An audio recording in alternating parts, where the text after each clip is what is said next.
ಆ ಟೆನ್ಷನಲ್ಲಿ ನನಗೆ ರಾತ್ರಿ ಎಲ್ಲ ಸರಿಯಾಗಿ ನಿದ್ದೆನೇ ಆಗಿಲ್ಲ. ಇದು ಅಪ್ಪುಗೆ ಇಷ್ಟ ಆಗುತ್ತೋ ಇಲ್ವೋ ಗೊತ್ತಿಲ್ಲ. ಇವಾಗ ಬೇರೆ ಕಡೆ ಹೊರಟಿದ್ದೀವಿ. ಬಾಕ್ಸ್ ತೊಗೊಂಡು ಬರೋದು ನಿಜವಾಗ್ಲೂ ಎಷ್ಟು ಯೂಸ್ಫುಲ್ ಗೊತ್ತಾ? ಚೆಕ್ ಮಾಡ್ತಾ ಇದೆಯಾ, ಬೆವರೋರ್ಸ್ತಾ ಇದೆಯಾ? ಯಾವುದೇ ಥರ ವ್ಲಾಗ್ಸ್ನ ಹಾಕಿಲ್ಲ ನನಗೆ. Hi all, good morning, welcome back to Rishi vlogs Kannada. ಎಲ್ಲರೂ ಹೇಗಿದ್ದೀರಾ? ಇವತ್ತು ಬೆಳಗಿನ ಜಾವದಿಂದಲೇ ವ್ಲಾಗ್ನ ಶುರು ಮಾಡ್ತಾ ಇದ್ದೀನಿ. ಟೈಮ್ ಬಂದು 5:30 ಆಗಿದೆ. ಇವತ್ತೇನೆಂದರೆ ನಾವು 3 ಮಂತ್ಸ್ ಸ್ಕ್ಯಾನಿಂಗ್ ಹೋಗಬೇಕು. ಹಾಗಾಗಿ ನನಗೆ ಸ್ವಲ್ಪ ಆ ಟೆನ್ಷನಲ್ಲಿ ನನಗೆ ರಾತ್ರಿ ಎಲ್ಲ ಸರಿಯಾಗಿ ನಿದ್ದೆನೇ ಆಗಿಲ್ಲ. ಬೆಳಗ್ಗೆ ಯಾವಾಗಾಗುತ್ತೋ ಅಂತೇಳಿ ಇನ್ನು ಬೆಳಗ್ಗೆ ಬೇಗನೆ ಎಚ್ಚರಿಕೆ ಕೂಡ ಆಗೋಯಿತು. ಹಾಗಾಗಿ ಮನೆ ಕ್ಲೀನಿಂಗ್ ಕೆಲಸನೆಲ್ಲ ಮುಗಿಸ್ಕೊಂಡು ಪೂಜೆಗೂ ಕೂಡ ರೆಡಿ ಮಾಡ್ಕೊಂಡ್ಬಿಟ್ಟಿದ್ದೀನಿ. ಇವತ್ತು 4 ಗಂಟೆಗೆ ಎಚ್ಚರ ಆಗಿಬಿಡ್ತು. ಸ್ವಲ್ಪ ಹೊತ್ತು ಮೆಡಿಟೇಷನ್ ಮಾಡಿ ಮಿಕ್ಕಿದ ಕೆಲಸ ಎಲ್ಲ ಮಾಡಿಕೊಂಡೆ. ಇನ್ನು ಗಿಡಗಳಿಗೆ ಸ್ವಲ್ಪ ನೀರು ಹಾಕ್ಬಿಡೋಣ ಅಂತೇಳಿ ಈಚೆ ಕಡೆ ಬಂದೆ. ಸ್ವಲ್ಪ ತಣ್ಣ ಗಾಳಿ ಬಿಸ್ತಿತ್ತಲ್ಲ, ಇನ್ನು ಸ್ವಲ್ಪ ಹೊತ್ತು ಸಮಯ ಕಳೆದಿರೋದು ಇವತ್ತು. ಈ ಕಡೆ ಗಿಡಗಳಿಗೆಲ್ಲ ಹಾಕಾಗೈತೆ, ಇನ್ನು ಈ ಕಡೆ ಗಿಡಗಳಿಗೆ ಹಾಕಬೇಕು. ನಾನು ಮಾತಾಡ್ತಾ ಪಾಟಿಗೆ ಸ್ವಲ್ಪ ಜಾಸ್ತಿ ಹಾಕ್ಬಿಟ್ರೆ ಅನಿಸುತ್ತೆ, ಅದು ಲೀಕ್ ಆಗ್ತಾ ಇದೆ. ಈ ಪಾಟ್ಗಳಿಗೆಲ್ಲ ಕೊಡಾಯಿನ ಫಿಕ್ಸ್ ಮಾಡಿದ್ರಲ್ಲ, ಆ ಕೊಡಾಯಿ ಮೂಲಕ ನೀರೇನಾದರೂ ಹೆಚ್ಚಾದರೆ ಕೆಳಗಡೆ ಬರುತ್ತೆ. ಕೆಳಗಡೆ ಇನ್ನೊಂದೆರಡು ಪಾಟ್ ಇಟ್ಟಿದ್ದೀವಿ, ಆ ಪಾಟ್ಗೆ ಹೋಗುತ್ತೆ, ಟೈಲ್ಸಿಗೆ ಬೀಳಲ್ಲ ಅಂತ ಹೇಳ್ಬಿಟ್ಟು. ಇನ್ನು ಟೊಮೊಟೊ ಗಿಡದಲ್ಲಿ ಟೊಮೊಟೊ ಕೂಡ ಹಣ್ಣಾಗಿದೆ, ಆದರೆ ಸ್ವಲ್ಪ ಕೆಟ್ಟಿರೋ ಥರ ಆಗೋಗ್ಬಿಟ್ಟಿದೆ ಈ ಟೊಮೊಟೊ ಹಣ್ಣು. ನಾನು ಸ್ಟಾರ್ಟಿಂಗಲ್ಲಿ ಕೆಂಪಗಾಗಿರೋದು ನೋಡಿ ಹಣ್ಣಾಯಿತು ಅಂತ ಖುಷಿ ಪಡ್ತಾ ಇದ್ದೆ. ಆದರೆ ಕೆಳಗಡೆ ನೋಡಿದ್ರೆ ಒಂಚೂರು ಈ ಟಚ್ ಆದಾಗ ಆಗುತ್ತಲ್ಲ, ಒಂಥರ ಮೆತ್ತಿಗೆ, ಅಂದರೆ ಒಂದಕ್ಕೊಂದು ಟೊಮೊಟೊ ಟಚ್ ಆದಾಗ ಮೆತ್ತಿಗೆ ಆಗುತ್ತಲ್ಲ, ಹಂಗಾಗೋಗ್ಬಿಟ್ಟಿದೆ. ಅದನ್ನು ತಿನ್ನಬೇಕಾಗಲ್ಲ. ಇನ್ನು ಬೇರೆ ಯಾವುದಾದ್ರೂ ಹಣ್ಣಾದರೆ ಅದನ್ನು ತಿಂದು ಟ್ರೈ ಮಾಡಬೇಕು. ಫಸ್ಟು ಆ ಕಡೆ ಗಿಡಗಳಿಗೆಲ್ಲ ನೀರನ್ನ ಹಾಕ್ಬಿಟ್ಟು ರಂಗೋಲಿ ಕೂಡ ಹಾಕ್ಬಿಡ್ತೀನಿ. ಇನ್ನು ಗಿಡಗಳಿಗೆ ಸ್ವಲ್ಪ ನೀರನ್ನೆಲ್ಲ ಹಾಕ್ಕೊಂಡಿದ್ದಾಯಿತು. ಹಾಗೆ 3 ಮಂತ್ಸ್ ಸ್ಕ್ಯಾನಿಂಗ್ ಅಂದರೆ NT ಸ್ಕ್ಯಾನ್ ಅಲ್ವಾ, ನನಗೆ ಸ್ವಲ್ಪ ಕ್ಯೂರಿಯಾಸಿಟಿ ಜಾಸ್ತಿ. ಏನು ಹಂಗಂದರೆ ಮೊದಲು ನಾವು ಸ್ವಲ್ಪ ತಿಳ್ಕೊಳ್ಳೋಣ ಅಂತ ಹೇಳಿ ರಾತ್ರಿ ಎಲ್ಲ ಬರೀ ಅದ್ರ ಬಗ್ಗೆನೇ ಸ್ವಲ್ಪ ಓದ್ತಾ ಇದ್ದೆ. NT ಸ್ಕ್ಯಾನ್ ಅಂದರೆ ಏನು, ಯಾಕೆ ಮಾಡಿಸ್ಬೇಕು, ಯಾವಾಗ ಮಾಡಿಸ್ಬೇಕು ಅಂತ ಎಲ್ಲ ಹೇಳ್ಬಿಟ್ಟು. ಅದೊಂದು ಇರುತ್ತಲ್ವ, ನಾಳೆ ನಾವು ಚೆಕಪ್ಗೆ ಹೋಗ್ತಿದ್ದೀವಿ ಅಂದರೆ ಅದ್ರ ಬಗ್ಗೆ ತಿಳ್ಕೊಳ್ಳೋಣ ಅನ್ನೋದೊಂದು ಬಂದೇ ಬರುತ್ತೆ ಮನಸ್ಸಿಗೆ. ಹಾಗಾಗಿ NT ಸ್ಕ್ಯಾನ್ನ ಮಾಮೂಲಿಯಾಗಿ 11 ವೀಕ್ಸಿಂದ 13 ವೀಕ್ಸ್ ಒಳಗಡೆ ಮಾಡಿಸಿ ಅಂತ ಹೇಳಿ ಹೇಳ್ತಾರೆ ಡಾಕ್ಟರು. ನಮಗೆ ಯಾವ ಡೇಟ್ ಕೊಟ್ಟಿದ್ದಾರೆ ನಾವು ಆ ಡೇಟ್ಗೆ ಹೋಗ್ತಾ ಇದ್ದೀವಿ. ಇನ್ನು 10 ವೀಕ್ಸಿಂದ ಬೇಬಿ ಸ್ವಲ್ಪ ಡೆವಲಪ್ ಆಗ್ತಾ ಹೋಗುತ್ತಂತೆ, ಅಂದರೆ ಎಂಬ್ರಿಯೋನಿಕ್ ಸ್ಟೇಜಿಂದ ಫೀಟಲ್ ಸ್ಟೇಜ್ಗೆ ಹೋಗುತ್ತೆ ಅಂತ ಹೇಳ್ತಾರೆ. ಈ ಟೈಮಲ್ಲಿ ನಾವು NT ಸ್ಕ್ಯಾನ್ನ ಮಾಡಿಸೋದ್ರಿಂದ ನರ್ವ್ಸ್ ಏನಾದರೂ ಪ್ರಾಬ್ಲಮ್ ಇದೆಯಾ ಏನು ಎತ್ತ ಅಂತೇಳಿ ಗೊತ್ತಾಗುತ್ತಂತೆ ಬೇಬಿದು. ಜೊತೆಗೆ ನೆಕ್ ಕೆಳಗಡೆ ಫ್ಲೂಯಿಡ್ನ ಚೆಕ್ ಮಾಡ್ತಾರೆ. ಹಾಗೆ ಈ ಸ್ಟೇಜಲ್ಲೇ ನಮಗೆ ಹೈ ರಿಸ್ಕ್ ಪ್ರೆಗ್ನೆನ್ಸಿನ ಅಥವಾ ನಾರ್ಮಲ್ ಪ್ರೆಗ್ನೆನ್ಸಿನ ಏನು ಅಂತೆಲ್ಲ ಹೇಳಿ ಗೊತ್ತಾಗುತ್ತೆ. ಹಾಗಾಗಿ ಈ ಸ್ಕ್ಯಾನ್ನ ಮಾಡಿಸ್ಲೇಬೇಕು, ಮಿಸ್ ಮಾಡಬಾರ್ದು ಅಂತೇಳಿ ಡಾಕ್ಟರ್ಸ್ ಕೂಡ ಹೇಳೋದು. ಇದೆಲ್ಲ ಇತ್ತಲ್ಲ, ನಾನು ಕೂಡ ತಿಳ್ಕೊಂಡಲ್ಲ, ಹಾಗಾಗಿ ಸ್ವಲ್ಪ ಭಯ. ಸ್ಕ್ಯಾನಿಂಗಲ್ಲಿ ಬೇಬಿ ಹೆಲ್ದಿಯಾಗಿದೆ, ನಾರ್ಮಲ್ ಆಗಿದೆ ಅಂಥೇಳಿ ಬರಲಿ ಅಂತ ಹೇಳ್ಬಿಟ್ಟು. ಅದೊಂದಿರುತ್ತಲ್ವ, ನಾವು ಎಷ್ಟೇ ಸ್ಟ್ರಾಂಗ್ ಆಗಿದ್ರೂ ಕೂಡ ಮನಸ್ಸಿನ ಒಂದು ಮೂಲೆಯಲ್ಲಿ ಇದ್ದೇ ಇರುತ್ತೆ ಒಂದು ಟೆನ್ಷನ್ ಅನ್ನೋದು. ಹಾಗೆ ನನಗೂ ಕೂಡ ಇವತ್ತು ಆಗ್ತಾ ಇದ್ದಿದ್ದು. ಇನ್ನು ಇವಾಗ ಪೂಜೆನೆಲ್ಲ ಮುಗಿಸ್ಕೊಂಡು ಸ್ವಲ್ಪ ಬಿಸಿನೀರು ಕುಡಿಯೋಣ ಅಂತೇಳಿ ಬಿಸಿನೀರಿಗೂ ಕೂಡ ಇಟ್ಕೊಂಡಿದ್ದೀನಿ. ಬೇಗನೆ ಎದ್ದಿದ್ನಲ್ವ, ಹಾಗಾಗಿ ಎಲ್ಲ ಕೆಲಸನೂ ಕೂಡ ಬೇಗ ಮುಗ್ದೋಗ್ಬಿಡ್ತು. ಇನ್ನು ಅಡುಗೆನೂ ಕೂಡ ಬೇಗನೆ ಮುಗಿಸ್ಕೊಂಡು ಬಿಡ್ಬೋದು. ಸ್ವಲ್ಪ ರಿಲ್ಯಾಕ್ಸ್ ಮಾಡ್ಕೊಳ್ಳೋಣ ಅಂತೇಳಿ ಈಚೆ ಕಡೆ ಕೂತ್ಕೊಂಡು ಬಿಸಿನೀರನ್ನ ಕುಡಿತಿದ್ದೀನಿ. ಈ ಜಾಗದಲ್ಲಿ ಕೂತ್ಕೊಂಡ್ರೆ ನನಗೊಂದು ತುಂಬಾ ರಿಲ್ಯಾಕ್ಸ್ ಆಗುತ್ತೆ. ಸಮಯ ಹೆಂಗೆ ಕಳೆಯುತ್ತೆ ಅಂತಲೇ ಗೊತ್ತಾಗಲ್ಲ. ಇನ್ನಿವತ್ತಿನ ತಿಂಡಿಗೆ ಲೆಮನ್ ಪೆಪ್ಪರ್ ಕಿಚಡಿ ಮಾಡೋಣ ಅಂತೇಳಿ ರೆಡಿ ಮಾಡ್ಕೊತಾ ಇದ್ದೀನಿ. ಇದಕ್ಕೆ ನಾನು ರಾತ್ರಿನೇ ಫಾಕ್ಸ್ಟೈಲ್ ಮಿಲೆಟ್ನ ನೆನೆಸಿಟ್ಕೊಂಡ್ಬಿಟ್ಟಿದ್ದೆ. ಒಂದು ರಾತ್ರಿ ನೆನೆಸಿದ್ರೆ ಒಳ್ಳೆಯದು, ಬೇಗನೆ ಕುಕ್ ಆಗುತ್ತೆ ಇದು. ಇನ್ನಿವಾಗ ಇದನ್ನು ಒಂದು 3-4 ಸಲ ಚೆನ್ನಾಗಿ ತೊಳ್ಕೊಂಡ್ಬಿಟ್ಟು ಕುಕ್ಕರ್ಗೆ ಹಾಕ್ಕೊತಾ ಇದ್ದೀನಿ. ಇದ್ರ ಜೊತೆಗೆ ನಾನು ರೆಡ್ ದಾಲ್ ಮತ್ತು ತೊಗರಿಬೇಳೆನೂ ಕೂಡ ತೊಗೊಂಡಿದ್ದೀನಿ. ಎರಡೂ ಕೂಡ ಒಂದು ಕಾಲು ಕಪ್ ತೊಗೊಂಡಿದ್ದೀನಿ. ನಾವು ರೆಡ್ ದಾಲ್ ಎಷ್ಟು ತೊಗೊಳ್ತೀವೋ ಅಷ್ಟೇ ತೊಗರಿಬೇಳೆನೂ ಕೂಡ ತೊಗೊಳ್ಬೇಕು. ಬಾಂಬೆ ದಾಲ್ ಅಂತಾರಲ್ಲ ಅದು. ಇವಾಗ ಅದನ್ನು ಕೂಡ ತೊಳೆದ್ಬಿಟ್ಟು ಹಾಕ್ಕೊಂಡು ಅದಕ್ಕೆ 1 ಟೊಮೊಟೊ ಹಣ್ಣು, ಇದ್ರ ಜೊತೆಗೆ ಒಂದು ಚಿಟಿಕೆ ಆಗೋವಷ್ಟು ಅರಿಶಿನದ ಪುಡಿ, ರುಚಿಗೆ ಎಷ್ಟು ಬೇಕೋ ಅಷ್ಟು ಉಪ್ಪು ಮತ್ತು ನೀರು ಹಾಕ್ಬಿಟ್ಟು ಒಂದು 3 ವಿಷಲ್ನ ತೆಗೆಸ್ಕೊಳ್ತೀನಿ. ಬೇಯಲಿಕ್ಕೆ ಎಷ್ಟು ಬೇಕು ನೋಡಿ ಅಷ್ಟು ನೀರು ಹಾಕ್ಕೊಂಡ್ರೆ ಸಾಕು. ಮಾಮೂಲಿಯಾಗಿ ಅನ್ನ ಎಲ್ಲ ಹೆಂಗೆ ಮಾಡ್ಕೊಳ್ತೀವಿ ಅದೇ ಥರ ಮಾಡ್ಕೊಳ್ಳೋ ಅಂಥದ್ದು. ಇನ್ನು ಅದನ್ನು ನಾನು ಇಟ್ಬಿಟ್ಟು ಇವಾಗ ಅದಕ್ಕೆ ಸ್ವಲ್ಪ ಪೌಡರ್ನ ರೆಡಿ ಮಾಡ್ಕೊಳ್ಬೇಕು. ಅದನ್ನು ಮಾಡ್ಕೊತಿದ್ದೀನಿ. ಒಂದು ಪ್ಯಾನ್ಗೆ ನಾನು 3 ಬ್ಯಾಡಗಿ ಮೆಣಸಿನ್ಕಾಯಿ, ಒಂದು 4 ಗುಂಟೂರು ಮೆಣಸಿನ್ಕಾಯಿನ ಹಾಕಿ ಹುರಿದು ಎತ್ತಿಟ್ಕೊಂಡಿದ್ದೀನಿ. ಇವಾಗ ಅದೇ ಪ್ಯಾನ್ಗೆ 1 ಸ್ಪೂನ್ ಆಗೋವಷ್ಟು ಜೀರಿಗೆ, 1/4 ಸ್ಪೂನ್ ಆಗೋವಷ್ಟು ಮೆಣಸನ್ನ ಹಾಕಿ ಚೆನ್ನಾಗಿ ಹುರ್ಕೊಳ್ಬೇಕು. ಚಿಟಪಟ ಅನ್ನಬೇಕು ಜೀರಿಗೆ ಎಲ್ಲ, ಅಲ್ಲಿವರೆಗೂ ಹುರ್ಕೊಳ್ಬೇಕಾಗತ್ತೆ. ಇವಾಗ ಇದು ಸ್ವಲ್ಪ ತಣ್ಣಗಾದ್ಮೇಲೆ ಒಂದು ಪುಟ್ಟ ಜಾರ್ಗೆ ಹಾಕ್ಕೊಂಡು ತರಿಯಾಗಿ ಪೌಡರ್ ಮಾಡ್ಕೊಳ್ತಾ ಇದ್ದೀನಿ. ಕುಟ್ಟೋ ಕಲ್ಲಲ್ಲಿ ಕುಟ್ಕೊಂಡ್ರೂ ಕೂಡ ಚೆನ್ನಾಗಿರುತ್ತೆ, ಅದು ಇನ್ನೂ ಒಂಥರ ಫ್ಲೇವರ್ ಮತ್ತು ಟೇಸ್ಟ್ ಎಲ್ಲ ಚೆನ್ನಾಗಿ ಬರುತ್ತೆ. ನಾನು ಮಿಕ್ಸಿಗೆ ಹಾಕ್ಕೊಂಡ್ಬಿಟ್ಟೆ ಬೇಗ ಆಗಲಿ ಅಂತ ಹೇಳ್ಬಿಟ್ಟು. ಇನ್ನಿವಾಗ ಒಂದು ಕಡಾಯಿ ಇಟ್ಬಿಟ್ಟು ಅದಕ್ಕೆ ನಾನು ಒಂದು 2 ಸ್ಪೂನ್ ಆಗೋವಷ್ಟು ತುಪ್ಪನ ಹಾಕ್ಕೊಳ್ತಾ ಇದ್ದೀನಿ. ತುಪ್ಪ ಬದಲು ನಾವು ಎಣ್ಣೆ ಕೂಡ ಬಳಸ್ಕೊಳ್ಬೋದು. ಹಾಗೆ ಸ್ವಲ್ಪ ಗೋಡಂಬಿನ ಹಾಕ್ಕೊಂಡು ಗೋಡಂಬಿನ ಸ್ವಲ್ಪ ಚೆನ್ನಾಗಿ ಹುರಿದ್ಬಿಟ್ಟು ಎತ್ತಿಟ್ಕೊಳ್ತಿದ್ದೀನಿ. ಕಿಚಡಿಗೆಲ್ಲ ಗೋಡಂಬಿ ಇದ್ದರೆ ತುಂಬ ಚೆನ್ನಾಗಿರುತ್ತೆ. ಮಧ್ಯೆ ಸಿಗ್ತಿರುತ್ತಲ್ವ, ತಿನ್ನಲಿಕ್ಕೇನೋ ಒಂಥರ ಇಷ್ಟ ಆಗುತ್ತೆ. ತರಕಾರಿ ಎಲ್ಲ ಹಾಕಿದರೆ ಬೇಡ ಅನಿಸುತ್ತೆ, ತರಕಾರಿ ಹಾಕಿರಲ್ವಲ್ಲ, ಹಾಗಾಗಿ ಇದನ್ನ ಹಾಕ್ಕೊಂಡಿರೋದು. ಇನ್ನಿವಾಗ ಅದೇ ತುಪ್ಪಕ್ಕೆ ಸ್ವಲ್ಪ ಸಾಸಿವೆ, ಬ್ಯಾಡಗಿ ಮೆಣಸಿನ್ಕಾಯಿ, ಒಂದು 3-4 ಬೆಳ್ಳುಳ್ಳಿನ ಕುಟ್ಟು ಹಾಕ್ಕೊಂಡಿದ್ದೀನಿ, ಒಂಚೂರು ಇಂಗು, ಸ್ವಲ್ಪ ಕರಿಬೇವಿನ ಸೊಪ್ಪು ಇಷ್ಟನ್ನು ಹಾಕ್ಕೊಂಡು ಹುರ್ಕೊಂಡ್ಬಿಟ್ಟು ಅದಕ್ಕೆ ನಾನು 1 ಈರುಳ್ಳಿನ ಸಣ್ಣದಾಗಿ ಕಟ್ ಮಾಡಿ ಸೇರಿಸ್ಕೊಳ್ತಾ ಇದ್ದೀನಿ. ಈರುಳ್ಳಿ ಕಲರ್ ಚೇಂಜ್ ಆಗೋವರೆಗೂ ಮತ್ತೆ ಹುರ್ಕೊಳ್ಬೇಕಾಗತ್ತೆ. ಅದಾದಮೇಲೆ ನಾವು ಮೆಣಸು ಮತ್ತು ಜೀರಿಗೆನ ಕುಟ್ಟಿಟ್ಕೊಂಡಿದ್ವಲ್ಲ, ಆ ಪೌಡರ್ನ ಇವಾಗ ಸೇರಿಸ್ಕೊಳ್ತಾ ಇದ್ದೀನಿ. ನಮ್ಗೆ ಎಷ್ಟು ಬೇಕಷ್ಟು ಸೇರಿಸ್ಕೊಳ್ಬೋದು. ನಾನು ಒಂದು 3/4 ಭಾಗ ಸೇರಿಸಿ ಇನ್ನೊಂದು ಸ್ವಲ್ಪ ಎತ್ತಿಟ್ಕೊಂಡೆ, ಬೇಕು ಅಂದರೆ ಆಮೇಲೆ ಸೇರಿಸ್ಕೊಳ್ಳೋಣ ಅಂತ. ಅಷ್ಟರಲ್ಲಿ ಈ ಕಡೆ ಇದು ಕೂಡ ರೆಡಿಯಾಗಿತ್ತು. ತುಂಬಾ ಸಾಫ್ಟಾಗಿ ಕುಕ್ ಆಗಿದೆ, ನೀವು ನೋಡ್ತಿರ್ಬೋದು. ನಾವು ಅಂದ್ಕೊಳ್ತೀವಿ ಈ ಸಿರಿಧಾನ್ಯಗಳೆಲ್ಲ ಬೇಗ ಬೇಯಲ್ಲ ಅಂತ. ನಿಜವಾಗ್ಲೂ ನಾವು ರಾತ್ರಿನೇ ನೆನೆಸಿಟ್ಬಿಟ್ರೆ ಅವು ಬೇಗನೆ ಬೆಂದೋಗ್ಬಿಡುತ್ತೆ. ಇನ್ನು ಫ್ರೈ ಮಾಡ್ಕೊಂಡಿದ್ನಲ್ಲ ಈರುಳ್ಳಿ, ಅದಕ್ಕೆ ಇವಾಗ ಇದನ್ನು ಸೇರಿಸ್ಬಿಟ್ಟು ಚೆನ್ನಾಗಿ ಮಿಕ್ಸ್ ಮಾಡ್ಕೊಳ್ತಾ ಇದ್ದೀನಿ. ಸ್ವಲ್ಪ ನೀರನ್ನು ಕೂಡ ಸೇರಿಸ್ಕೊಂಡಿದ್ದೀನಿ. ನಾವು ಬಿಸಿಬೇಳೆ ಬಾತ್ಗೆ ಯಾವ ಥರ ನೀರನ್ನ ಆ್ಯಡ್ ಮಾಡ್ಕೊತೀವೋ ಅದೇ ಥರ ಸ್ವಲ್ಪ ಆ್ಯಡ್ ಮಾಡ್ಕೊಳ್ಬೇಕು. ಇವಾಗ ಇದಕ್ಕೆ 1/2 ಸ್ಪೂನ್ ಆಗೋವಷ್ಟು ರಸಮ್ ಪೌಡರ್ನ ಹಾಕ್ಕೊಂಡಿದ್ದೀನಿ. ಇದು ಮನೆಯಲ್ಲೇ ಮಾಡಿರೋ ರಸಮ್ ಪೌಡರು. ಹಾಗೆ ಸ್ವಲ್ಪ ರುಚಿಗೆ ಎಷ್ಟು ಬೇಕೋ ಅಷ್ಟು ಉಪ್ಪನ್ನ ಹಾಕ್ಕೊಂಡಿದ್ದೀನಿ. ಇದಕ್ಕೆ ನಾವು ರಸಮ್ ಪೌಡರ್ನ ಮಾತ್ರ ಸ್ಕಿಪ್ ಮಾಡಬಾರ್ದು, ಅದನ್ನ ಹಾಕಿದ್ರೇ ಟೇಸ್ಟ್ ಬರೋದು. ಇಷ್ಟನ್ನು ಹಾಕ್ಕೊಂಡ್ಬಿಟ್ಟು ಮತ್ತೆ ಒಂದು ಕುದಿನ ಕುದಿಸ್ಕೊಂಡ್ಬಿಟ್ಟು ಕೊನೆಯದಾಗಿ ಗ್ಯಾಸ್ನ ಆಫ್ ಮಾಡಿ ಒಂದು ಅರ್ಧದಷ್ಟು ನಿಂಬೆಹಣ್ಣು ಸೇರಿಸ್ಕೊಳ್ತಾ ಇದ್ದೀನಿ. ಒಂದು 3/4 ಭಾಗದಷ್ಟು ಸೇರಿಸ್ಕೊಳ್ಬೋದು, ಹುಳಿ ಸ್ವಲ್ಪ ಜಾಸ್ತಿ ಬೇಕು ಅನ್ನೋಂಗಿದ್ರೆ. ಇವಾಗ ಸೇರಿಸ್ಕೊಂಡು ಮಿಕ್ಸ್ ಮಾಡಿಬಿಟ್ಟು ಕೊನೆಯಲ್ಲಿ ಗೋಡಂಬಿ ಹಾಕ್ಕೊಂಡ್ಬಿಟ್ರೆ ಈ ಲೆಮನ್ ಪೆಪ್ಪರ್ ಕಿಚಡಿ ರೆಡಿನೇ ಆಗೋಗ್ಬಿಡುತ್ತೆ. ತುಂಬ ಟೇಸ್ಟಿಯಾಗಿರುತ್ತೆ. ಒಂದು ಸಲ ಮಿಸ್ ಮಾಡದೆ ಟ್ರೈ ಮಾಡಿ. ಬೆಳಗಿನ ಬ್ರೇಕ್ಫಾಸ್ಟು, ಲಂಚು ಎಲ್ಲದಕ್ಕೂ ಕೂಡ ಮಾಡ್ಕೊಳ್ಬೋದು. ಇದಕ್ಕೆ ನಾನು ಸ್ವಲ್ಪ ಸೈಡ್ ಡಿಶ್ ಆಗಿ ಹಾಗಲಕಾಯಿ ಸ್ವಲ್ಪ ಡ್ರೈನ ಮಾಡ್ಕೊಳ್ತಾ ಇದ್ದೀನಿ. ಡ್ರೈ ಅಥವಾ ಫ್ರೈ ಏನಾದರೂ ಅನ್ಬೋದು. ಹಾಗಲಕಾಯಿನ ರೌಂಡಾಗಿ ಕಟ್ ಮಾಡಿಕೊಂಡು ಅದಕ್ಕೆ ಅರಿಶಿನ ಮತ್ತು ಉಪ್ಪು ಹಾಕ್ಬಿಟ್ಟು ಒಂದು 15 ನಿಮಿಷ ನೆನೆಸಿಟ್ಕೊಂಡಿದ್ದೀನಿ. ಈ ಥರ ನೆನೆಸಿಟ್ಕೊಳ್ಳೋದ್ರಿಂದ ಸ್ವಲ್ಪ ಕಹಿ ಅಂಶ ಬಿಟ್ಕೊಳುತ್ತೆ. ಹಾಗಾಗಿ ಅಷ್ಟರಲ್ಲಿ ಈ ಕಡೆ ಒಂದು ಪ್ಯಾನ್ಗೆ ಸ್ವಲ್ಪ ಎಣ್ಣೆ ಹಾಕಿ 1 ಸ್ಪೂನ್ ಕಡಲೆ ಬೀಜ, 1-2 ಬ್ಯಾಡಗಿ ಮೆಣಸಿನ್ಕಾಯಿ, 1 3 ಗುಂಟೂರು ಮೆಣಸಿನ್ಕಾಯಿ ಹಾಕ್ಬಿಟ್ಟು ಚೆನ್ನಾಗಿ ಹುರ್ಕೊಳ್ತಾ ಇದ್ದೀನಿ. ಇವಾಗ ಇದಕ್ಕೆ ಒಂದು 1/4 ಕಪ್ ಆಗುವಷ್ಟು ಒಣಕೊಬ್ಬರಿನ ಹಾಕ್ಕೊಂಡ್ಬಿಟ್ಟು ಮತ್ತೆ ಹುರ್ಕೊಳ್ಬೇಕು. ಒಣಕೊಬ್ಬರಿದು ಕಲರ್ ಎಲ್ಲ ಚೇಂಜ್ ಆಗಬೇಕು, ಒಂದು ಒಳ್ಳೆ ಪರಿಮಳ ಬರುತ್ತೆ, ನಮಗೆ ಗೊತ್ತಾಗುತ್ತೆ. ಅಲ್ಲಿವರೆಗೂ ಹುರ್ಕೊಳ್ಬೇಕಾಗತ್ತೆ. ನೀವೀಗ ನೋಡ್ತಿರ್ಬೋದು. ಇಷ್ಟನ್ನು ಹುರ್ಕೊಂಡ್ಬಿಟ್ಟು ಅದನ್ನು ಸ್ವಲ್ಪ ತಣ್ಣಗೆ ಮಾಡಿಕೊಂಡು ಒಂದು ಮಿಕ್ಸರ್ ಜಾರ್ಗೆ ಹಾಕ್ಕೊಂಡು ತರಿಯಾಗಿ ಗ್ರೈಂಡ್ ಮಾಡ್ಕೊಳ್ಬೇಕು. ಇದೊಂಥರ ಚಟ್ನಿ ಪುಡಿ ಥರ ಇರುತ್ತೆ, ತುಂಬ ಚೆನ್ನಾಗಿರುತ್ತೆ. ಇವಾಗ ಹಾಗಲಕಾಯಿನೂ ಕೂಡ ರೆಡಿಯಾಗಿದೆ. ನಾನೀಗ ಹಿಂಡಿ ತೋರಿಸ್ತಾ ಇದ್ದೀನಿ ನೋಡಿ, ಅದರಲ್ಲಿರೋ ಸ್ವಲ್ಪ ಕಹಿ ಅಂಶ ಬಿಟ್ಕೊಳುತ್ತೆ. ಕೆಲವೊಬ್ಬರು ಅದನ್ನ ಯಾಕೆ ಪೇಸ್ಟ್ ಮಾಡಬೇಕಂತೇಳಿ ಹಂಗೆ ತಿನ್ಕೊಳ್ತಾರೆ. ಅಪ್ಪು ಅಷ್ಟೊಂದು ಕಹಿ ತಿನ್ನಲ್ಲ ಅಂತ ಹೇಳ್ಬಿಟ್ಟು ನಾನು ಈ ಥರ ಮಾಡ್ತಾ ಇದ್ದೀನಿ ಅಷ್ಟೇ. ಇನ್ನು ಅದರಲ್ಲಿರೋ ನೀರನ್ನೆಲ್ಲ ತೆಗೆದ್ಬಿಟ್ಟು ಇವಾಗ ಒಂದು ಪ್ಯಾನ್ಗೆ ನಾನು ಸ್ವಲ್ಪ ಕೊಬ್ಬರಿ ಎಣ್ಣೆನ ಹಾಕ್ಕೊಂಡು ಹಾಗಲಕಾಯಿನ ಹಾಕಿ ಚೆನ್ನಾಗಿ ಫ್ರೈ ಮಾಡ್ಕೊತಿದ್ದೀನಿ. ಉಪ್ಪು ಮತ್ತು ಅರಶಿನದ ಪುಡಿ ಏನೂ ಹಾಕೋದು ಬೇಡ ಇವಾಗ, ಯಾಕಂದರೆ ಈಗಾಗಲೇ ಹಾಕಿರೋದ್ರಿಂದ ಅದು ಉಪ್ಪು ಹಿಡ್ಕೊಂಡಿರುತ್ತೆ. ಸ್ವಲ್ಪ ಚೆನ್ನಾಗಿ ಫ್ರೈ ಮಾಡ್ಕೊಳ್ಬೇಕು ಅಷ್ಟೇ. ಇಷ್ಟು ಫ್ರೈ ಆದರೆ ಸಾಕು. ಇದಕ್ಕೆ ಇವಾಗ ನಾವು ಪೌಡರ್ ಮಾಡಿ ಇಟ್ಕೊಂಡಿದ್ವಲ್ಲ ಅದನ್ನು ಸೇರಿಸ್ಕೊಳ್ತಾ ಇದ್ದೀನಿ. ಸ್ವಲ್ಪ ಹೊತ್ತು ಹಂಗೆ ಮಿಕ್ಸ್ ಮಾಡ್ಕೊಂಡ್ಬಿಟ್ಟು ಅದಕ್ಕಿವಾಗ ಒಂದು ಅರ್ಧ ನಿಂಬೆಹಣ್ಣಿನ ಗಾತ್ರದ ಹುಣಸೆಹಣ್ಣು ಕೂಡ ನೀರು ಮಾಡಿಬಿಟ್ಟು ಅದನ್ನು ಸೇರಿಸ್ಕೊತಿದ್ದೀನಿ. ಹಾಗೆ ಸ್ವಲ್ಪ ಕರಿಬೇವಿನ ಸೊಪ್ಪು ಇಷ್ಟನ್ನು ಹಾಕಿ ಸ್ವಲ್ಪ ಹುಣಸೆಹಣ್ಣಿನ ರಸ ಎಲ್ಲ ಡ್ರೈ ಆಗೋವರೆಗೂ ಫ್ರೈ ಮಾಡಿಕೊಂಡು ಅದಾದಮೇಲೆ ಕೊನೆಯಲ್ಲಿ ಮಿಕ್ಕಿರೋ ಕಡಲೆ ಪೌಡರ್ನು ಕೂಡ ಸೇರಿಸ್ಕೊಂಡು ಮಿಕ್ಸ್ ಮಾಡ್ಕೊಂಡ್ಬಿಟ್ರೆ ಹಾಗಲಕಾಯಿ ಡ್ರೈ ರೆಡಿ ಆಗಿಬಿಡುತ್ತೆ. ಇನ್ನು ತಿಂಡಿ ಎಲ್ಲ ರೆಡಿ ಮಾಡಿ ನಾನು ಕೂಡ ರೆಡಿ ಆದೆ. ಅಪ್ಪನೂ ಇವಾಗ ರೆಡಿ ಆಗಿದ್ದಾರೆ. ಅವ್ರಿಗೆ ತಿಂಡಿ ಹಾಕೊಡ್ಬೇಕು. ಮೊದಲು ನಾನು ಸ್ವಲ್ಪ ಬಾಕ್ಸಿಗೆ ಪ್ಯಾಕ್ ಮಾಡ್ಕೊಂಡ್ಬಿಡೋಣ ಅಂತ. ಯಾಕಂದರೆ ನಾನು ತಿಂಡಿ ತಿನ್ನೋಂಗಿಲ್ಲ, ಹಾಗೆ ಖಾಲಿ ಹೊಟ್ಟೆಲಿ ಹೋಗ್ಬೇಕಂತೆ. ಇನ್ನದು ಬ್ಲಡ್ ಚೆಕಪ್ ಎಲ್ಲ ಮುಗಿಸ್ಕೊಂಡು ಅದಾದಮೇಲೆ ತಿಂಡಿ ಮಾಡ್ಕೊಳ್ಬೇಕು. ಇನ್ನು ಹೊರಗಡೆ ಏನು ಹೋಗಿ ತಿನ್ನೋದು ಅಂತ ಹೇಳ್ಬಿಟ್ಟು ಇವತ್ತು ತಿಂಡಿ ರೆಡಿ ಮಾಡ್ಕೊಂಡ್ಬಿಟ್ಟಿದ್ದು. ಅದಲ್ಲದೆ ಇವ್ರಿಗೂ ಕೂಡ ಬೇಕಲ್ವಾ. ಇವಾಗ ಇವ್ರು ತಿಂಡಿ ಮುಗಿಸ್ಕೊಳ್ತಾರೆ, ನಾನು ಬ್ಲಡ್ ಚೆಕಪ್ ಎಲ್ಲ ಮುಗಿಸ್ಕೊಂಡು ಆಮೇಲೆ ಮಾಡ್ಕೊಳ್ಳೋಣ ಅಂತ.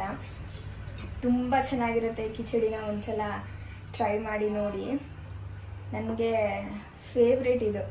ಏನಾದ್ರೂ ಒಂಥರ ಹುಳಿಯಾಗಿ ಸ್ವಲ್ಪ ಸ್ಪೈಸಿಯಾಗಿ ಏನಾದರೂ ತಿನ್ನಬೇಕು ಅಂದರೆ ಇದನ್ನು ಮಾಡ್ಕೊಂಡ್ಬಿಡ್ತೀನಿ, ಚೆನ್ನಾಗಿರುತ್ತೆ ಅಂತ. ಇದ್ರ ಜೊತೆಗೆ ಸ್ವಲ್ಪ ದಾಳಿಂಬೆ ಹಣ್ಣೆಲ್ಲನೂ ಹಾಕಿ ರೈತ ಕೂಡ ಮಾಡಿಕೊಂಡೆ. ಆ ರೆಸಿಪಿನ ನಾನು ಈಗಾಗಲೇ ಶೇರ್ ಮಾಡಿದ್ದೀನಿ, ಹಾಗಾಗಿ ಇವತ್ತೇನು ಶೇರ್ ಮಾಡಲಿಲ್ಲ. ಇನ್ನು ಹಾಗಲಕಾಯಿ ಫ್ರೈ ಇದು ಅಪ್ಪುಗೆ ಇಷ್ಟ ಆಗುತ್ತೋ ಇಲ್ವೋ ಗೊತ್ತಿಲ್ಲ. ಅವ್ರಿಗೆ ಈ ಥರ ಫಸ್ಟ್ ಟೈಮ್ ಮಾಡಿಕೊಡ್ತಿರೋದು. ಟೇಸ್ಟ್ ಮಾಡಿಸ್ಬೇಕು ಅವ್ರ ಹತ್ರ ಇವತ್ತು ಹೆಂಗಿದೆ ಅಂತ. ನನಗೆ ಸ್ವಲ್ಪ ಕಹಿ ಇದ್ರೂ ನಾನು ಅಡ್ಜಸ್ಟ್ ಮಾಡ್ಕೊಳ್ತೀನಿ, ಅವರು ತಿಂತಾರೋ ಏನೋ ಗೊತ್ತಿಲ್ಲ.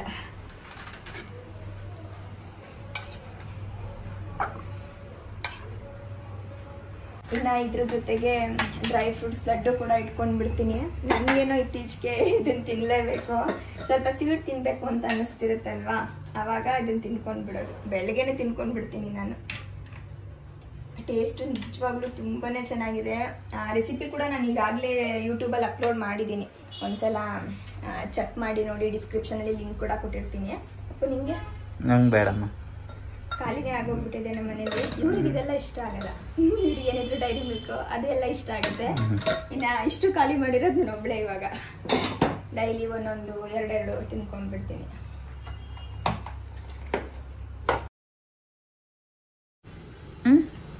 ಚೆನ್ನಾಗಿದೆಯಾ? ಇದ್ರ ಮೇಲೆ ಬೂಂದಿ ಏನು ಹಾಕೋದು? ಬೂಂದಿ ಹಾಕಲ್ಲ. ಬೂಂದಿ ಬದಲು ಹಾಗಲಕಾಯಿ ಕೊಟ್ಟಿರೋದು ಇವತ್ತು. ಕಹಿ ಇದೆಯಾ ಅಪ್ಪು? ಚೆನ್ನಾಗೈತೆ ಹಾಗಲಕಾಯಿ. ಚೆನ್ನಾಗಿ ಅಂದರೆ ಕಹಿ ಥರ ಏನು ಹೊಡಿತಿಲ್ವಾ? ತೀರಾ ಒಂಥರ ಕಸರೆ ಅನ್ಸುತ್ತಲ್ಲ, ಒಂಥರ ಡ್ರೈ ಉಪ್ಪಿನಕಾಯಿ. ಚೆನ್ನಾಗೈತೆ. ಇನ್ನು ಇವರು ತಿಂಡಿ ಮುಗಿಸ್ಕೊಂಡ್ಬಿಡ್ಲಿ. ಟೈಮು 9:45 ಆಗ್ತಾ ಇದೆ. ತಿಂಡಿ ಮುಗಿಸ್ಕೊಂಡು ಹೊರಡಬೇಕು.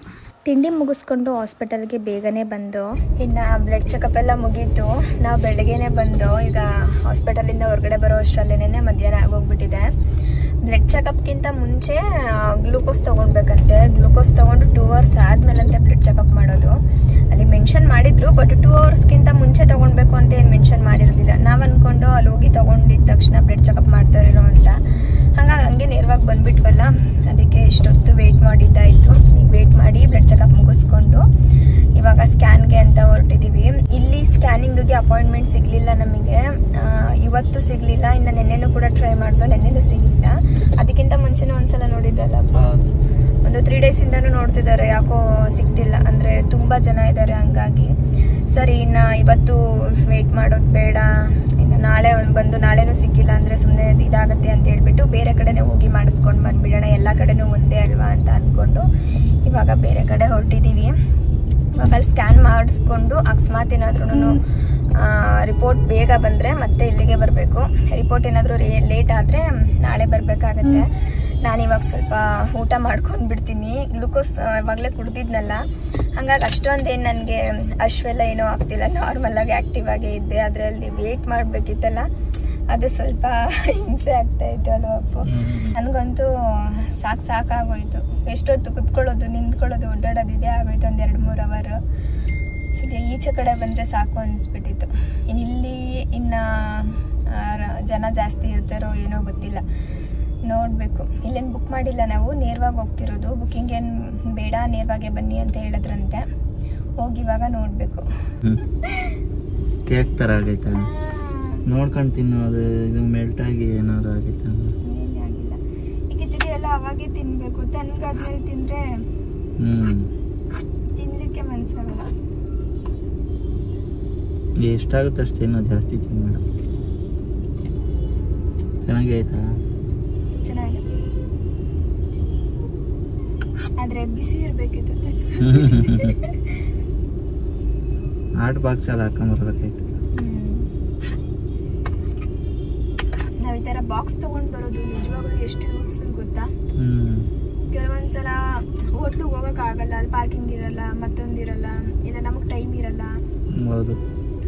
ಅವಾಗೆಲ್ಲ ಹೆಂಗೆ ಪ್ಯಾಕ್ ಮಾಡ್ಕೊಂಡು ಬಂದುಬಿಟ್ರೆ ಆರಾಮಾಗಿ ತಿನ್ಕೊಂಡು ಬಿಡ್ಬೋದು.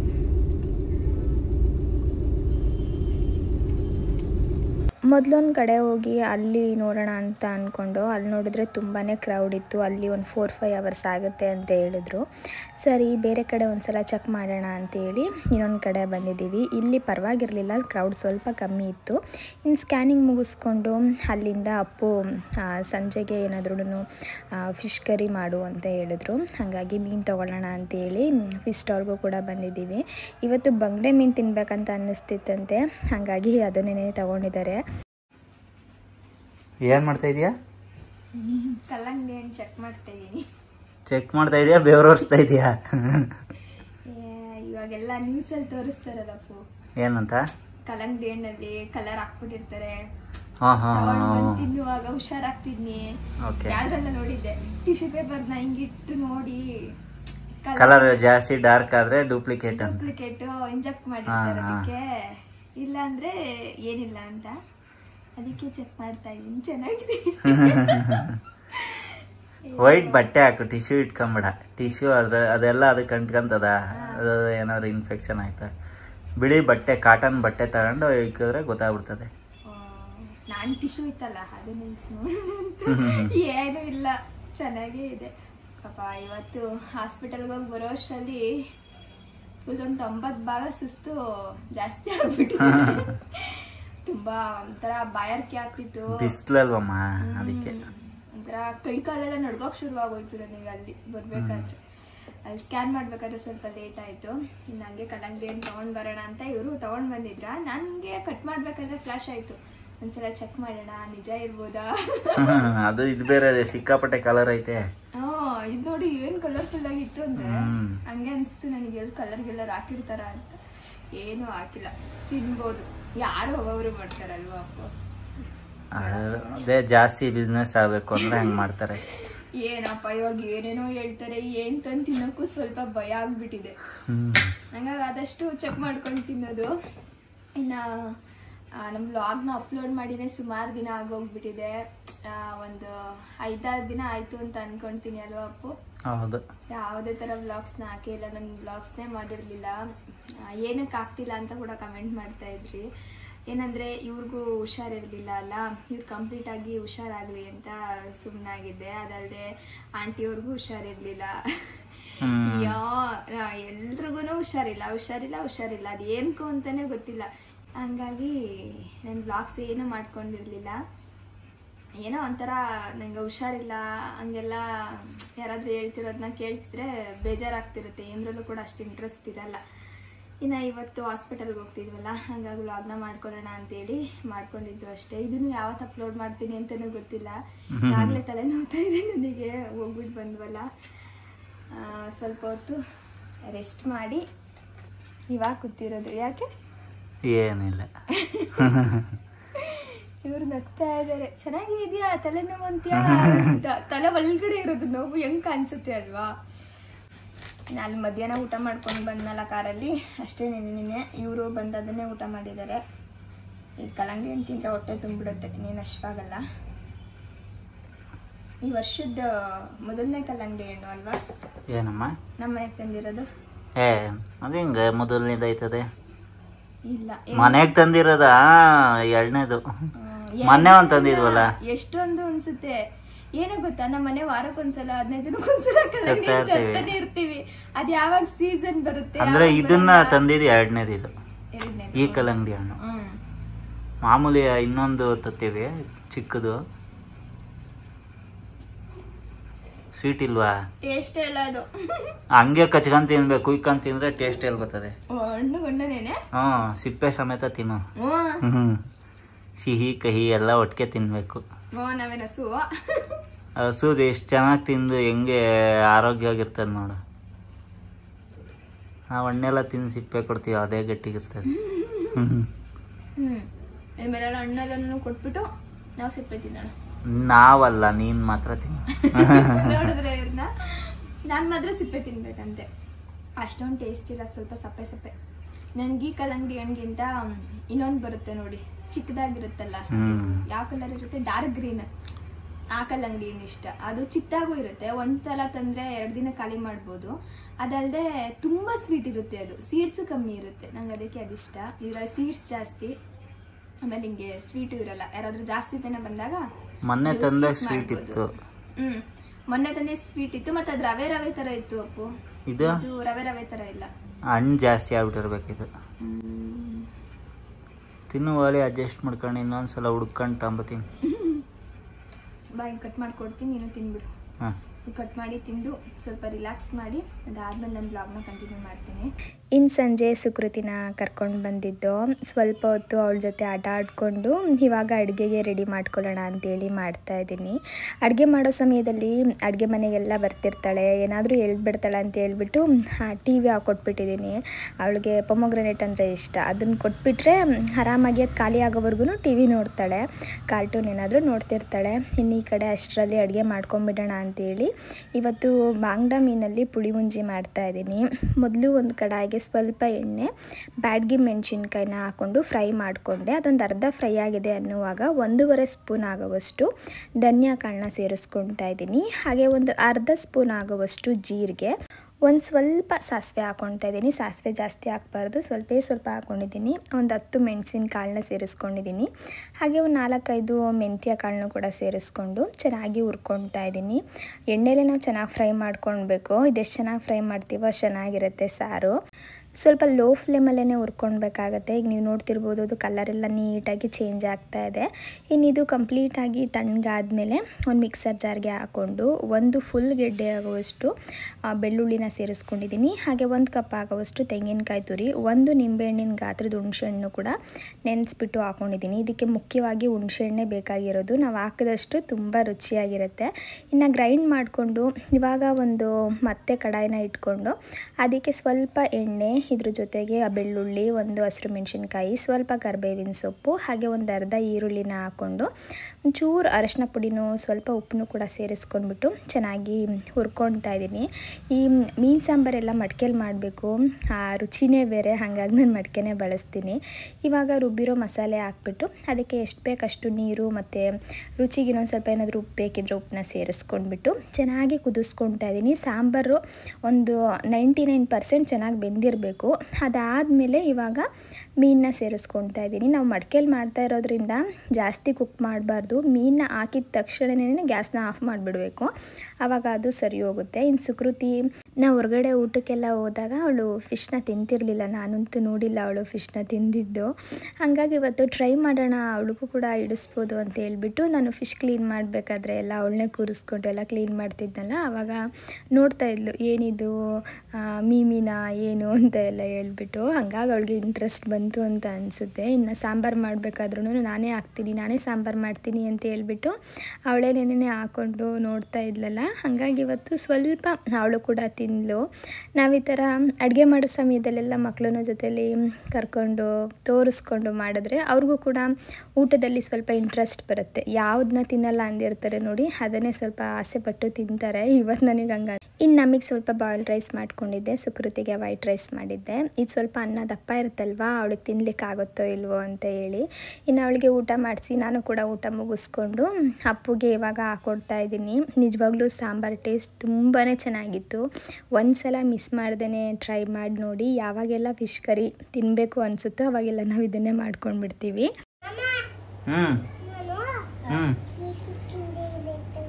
ಚೀಚಿ ತಿಂದೆ ಇವತ್ತು. ಚೀಚಿ ತಿಂದ ಮಧ್ಯಾಹ್ನ ಐಸ್ ತಿಂದೆ, ಇವಾಗ ಚೀಚಿ ತಿಂದೆ. ಸಿರಪ್ ಕುಡಿಸ್ತೀನಿ ಇರು, ಕಹಿ ಸಿರಪ್. ಯಾಕೆ ಬೇಡ, ಅದೆಲ್ಲ ತಿಂದು ಐಸ್ ತಿಂದು ಎಲ್ಲ ಮಾಡಿದ್ಮೇಲೆ ಸಿರಪ್ ಕುಡಿಬೇಕು.